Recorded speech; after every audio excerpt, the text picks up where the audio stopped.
একদিন এক ছোট্ট গ্রামের বাজারে এক বয়ামে থাকত কাজু আর আরেক বয়ামে থাকত কিসমিস।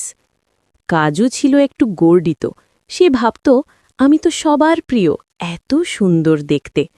আর কিসমিস ছিল লাজুক, চুপচাপ থাকত। একদিন হঠাৎ ঝড় বৃষ্টি শুরু হলো। দোকানের ছাদ দিয়ে পানি ঢুকে সব বয়াম কাঁপতে লাগল।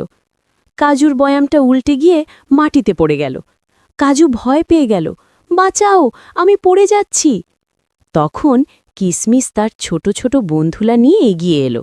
তারা মিলে কাজুকে খেলে আবার নিরাপদ জায়গায় তুলে দিল।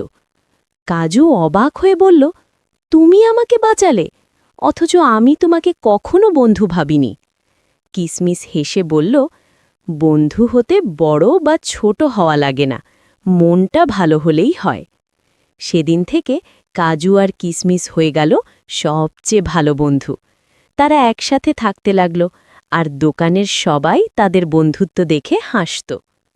শিক্ষা: সত্যিকারের বন্ধুত্ব গড়ে ওঠে ভালোবাসা আর সাহায্যের মাধ্যমে, অহংকার দিয়ে নয়।